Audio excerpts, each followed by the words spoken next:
The interaction of spirit, soul, and body is the basis of happiness. You will never be happy if your spirit, soul, and body pull you in different directions. To be happy and harmonious, it is vital to learn to understand yourself. To do this, you need to know the structure of your I. Now, I will tell you what spirit, soul, and body are, their roles, and how to build happiness based on that. So, we are threefold beings consisting of spirit, soul, and body. And spirit, soul, and body do not exist separately. They are as if nested in each other and simultaneously distributed in 7 levels of reality, connected. Humans are multidimensional beings. Now, we will systematically see the human being as a multidimensional being and from the perspective of a quantum, multi-level universe. Let's start with the spirit. Spirit is probably the most difficult to understand part of the triad spirit, soul, body, because the spirit is the closest to the unknowable God. So, what is spirit? Spirit is a particle of God, a particle of source. Moreover, spirit is a complete reflection of the source. In fact, the spirit is God. It is both a part of God and a complete reflection of God. How is this possible? There is a similar example in the physical world we know. It is a holographic image. Regardless of its size, the smallest part of the hologram contains the entire image of the original hologram without even the slightest removal or distortion, and so is the spirit. We can say that spirit is a hologram of God. The hologram of God gives rise to all existence.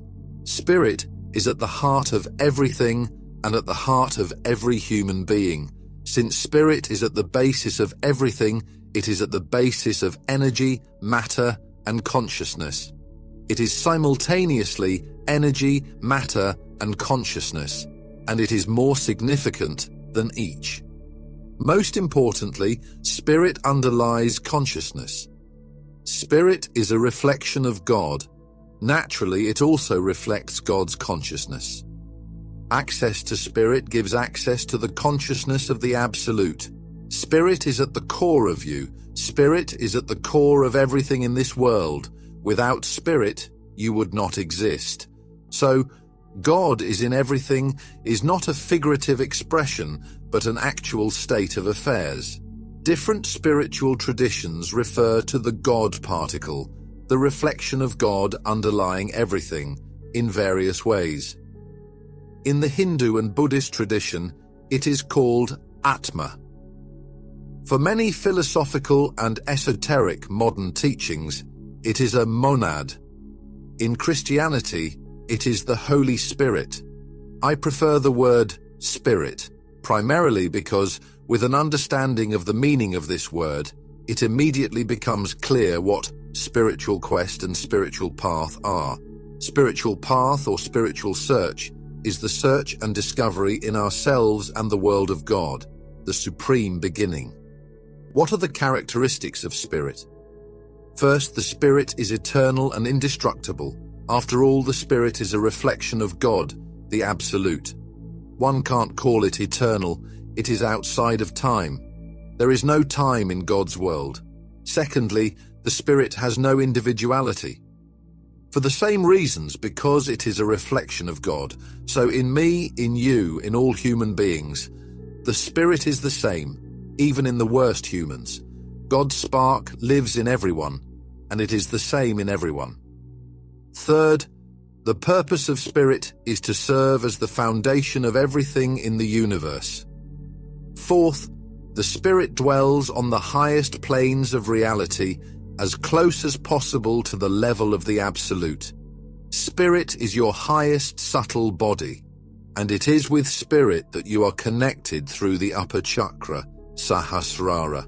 Through it, you sometimes hear the voice of spirit, the voice of pure I am consciousness.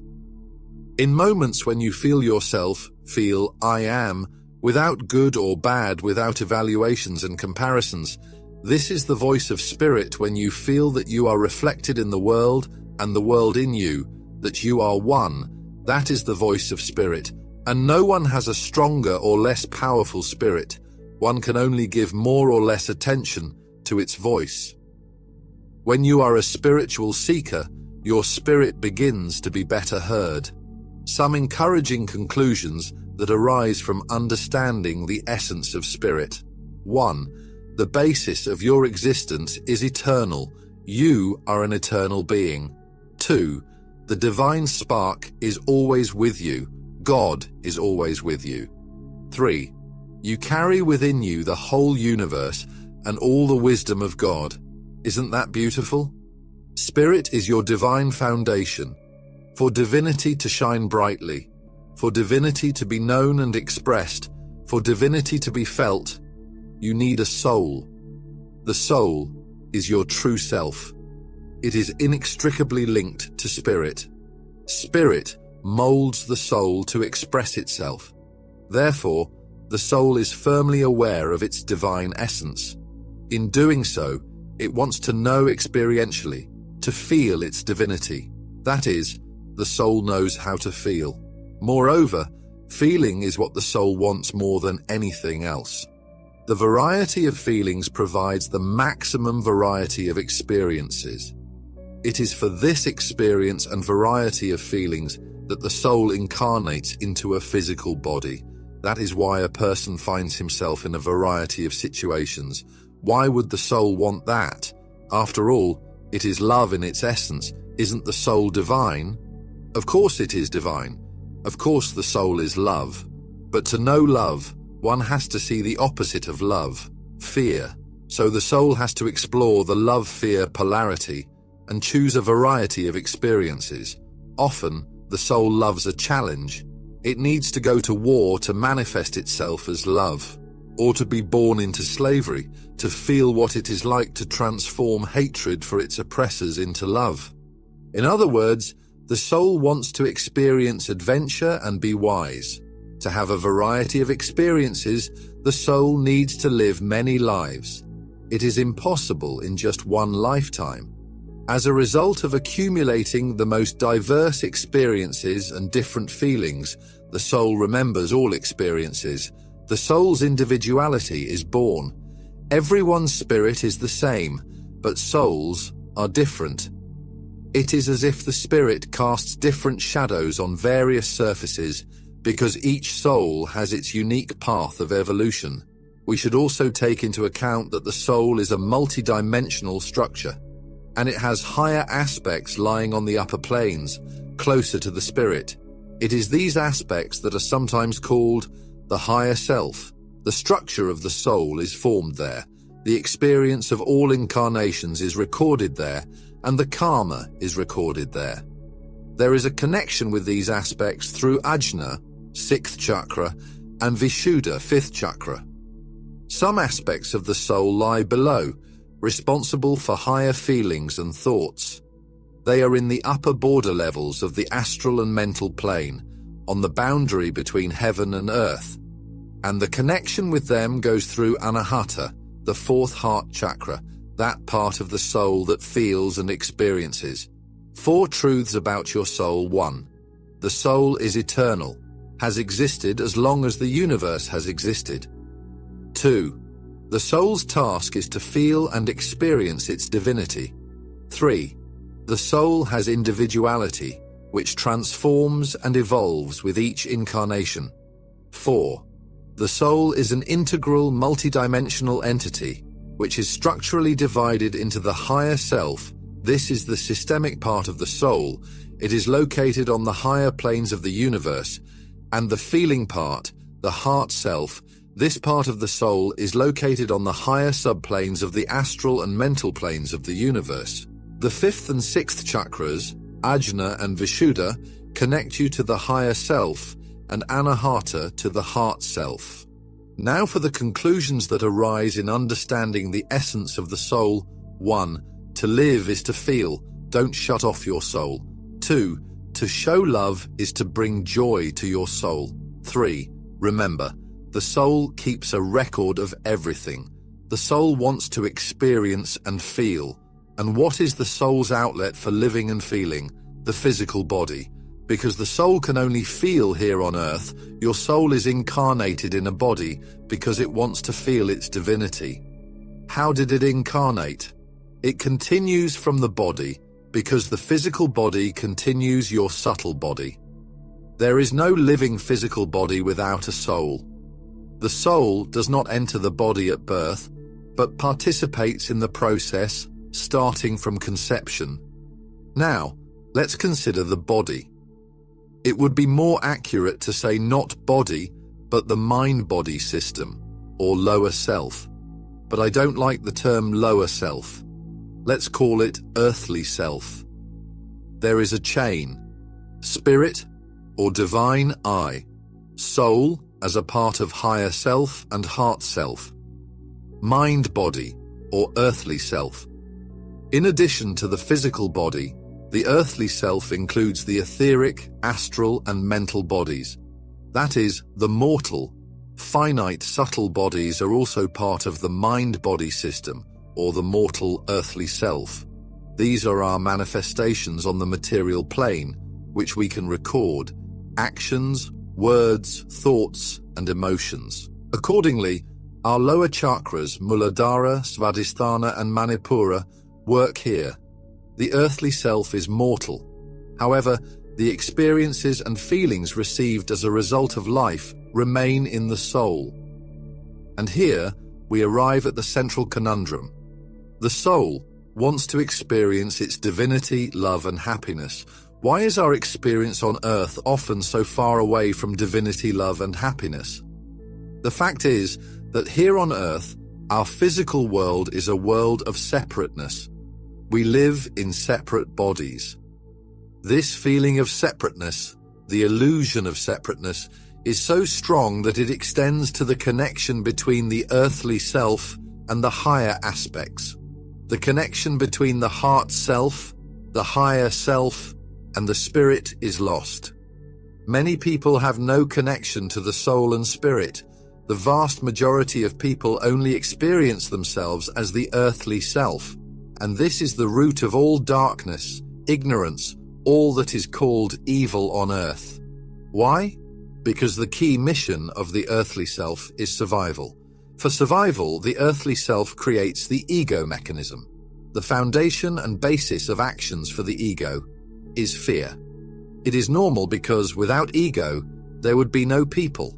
The ego is essential for survival. But when there is no connection with the soul, the ego completely takes over. You begin to think that the ego is you. The result of living from the ego, living as survival, living as competition, is that life is not spent in a state of love as the soul would wish, but in a state of fear and low consciousness. One cannot love one's oppressors, and it turns out that formerly enslaved people become the most terrible tyrants. An important point is that the level of a person's consciousness is determined precisely by the quality of connection with his higher aspects. After all, the source of consciousness is spirit. Consciousness descends to the earthly self from the spirit through the soul. Therefore, when the earthly self connection with the soul is broken, consciousness is low. The ego consciousness is formed. At the same time, one should never confuse consciousness and mind. A person can have a strong mind and a strong intellect, but the consciousness is low, because there is no connection with the soul, and indeed, there is no connection with the higher aspects. That is why there are deeds of different degrees of cruelty, violence, and deceit. Even with a strong mind, life can follow the path of low consciousness. The whole essence of which is expressed in the words of Jesus, "Forgive them, O Lord, for they know not what they do." Luke 23:34. Living in a state of low consciousness, of course, affects the soul and creates a specific experience of the soul. It leads to imbalance and karmic consequences, because karma is a mechanism for equalizing the soul's imbalances. But at the same time, the soul, even with severe imbalances, never loses its connection with the divine and inevitably reaches for the light, because it simply cannot lose contact with the divine according to the laws of the universe. Only at a higher level of consciousness, spirit, soul, and body, or divine self, higher self, heart self, and earthly self are united in a system, are a single whole, and a human lives at all levels of the universe at once, realizing one's destiny in the image and likeness of God. The growth of consciousness is the restoration of integrity in one's soul and spirit, and vice versa. Restoring integrity with one's soul and spirit leads to the growth of consciousness. So, growth of consciousness and spiritual growth are the same thing. That's what being yourself means. Thus, our actual task is to become whole, to become a genuinely threefold being, living on the spirit, soul, and body level, and such a threefold system will be the one of happiness. The path to happiness lies in spiritual growth or the development of consciousness. It is the only thing that gives true happiness. All the earthly things of this world will not bring happiness, only temporary satisfaction. True happiness comes with integrity and growth of consciousness. Let us see how the soul, body, and spirit manifest themselves in the physical world. The soul is the driver, and it wants to drive different car models, race cars, garbage trucks, or even tanks, and on various routes, on the highway, on a dirt track, on a mountain serpentine. She does not know how to drive initially, but she has an extra-class instructor who knows everything about cars and driving. It's the spirit, but he doesn't drive himself. The soul chooses the vehicle. The vehicle is the mind-body. The soul selects the route. The route is a life scenario. It seems that everything you have decided, what car you will drive and where you will go, if anything, has a connection with the instructor. You just need to bring along a GPS and a video recorder and go. It is not so simple, however. It turns out that 1. Just having driving skills is not enough. 2. The rules of driving have not been studied. 3. The GPS gives a lot of routes to the final point. Which one to choose? 4. When you call the navigator, it is always out of range. 5. The design of the car is also unclear. It's equipped with an autopilot. It is unclear how it works, but it is responsible for filling the tank, and leads not on the route but to the nearest gas station. The good thing is the dash camera works. Naturally, the trip turns into an adventure, a constant struggle with the autopilot, pulling to the gas station, violation of traffic rules, and a showdown with traffic police wandering along the routes in the GPS with incomprehensible prompts and attempts to contact the instructor. It is impossible to get to the point, and in general, there is an almost absolute probability of an accident, but it sure is fascinating to watch recorded footage. The soul doesn't give up. Time after time, it chooses new identities and life scenarios. I mean, it changes cars and routes, and it gradually learns from its mistakes. 1. Consciously returns to those roads where it made mistakes and corrects them. 2. Learns the driving rules. 3. Learns to use a navigator and to understand prompts. 4. Learns how to drive a car and understands how it works. 5. And one day suddenly realizes how to turn off the autopilot. 6. Finally, it arranges with the instructor to be in touch. In other words, the level of consciousness is gradually increasing, and then there will come a day when everything will work out. The route will be passed, and the soul will get absolute pleasure from the travel, like a great driver who is completely merged with his car, and the instructor will cheerfully say, "Well done." It is the picture of the path of your soul, which it has followed for millennia. To raise your consciousness and unify spirit, soul, and body, you now have a comprehensive view of the essence, purpose, and interaction of spirit, soul, and body.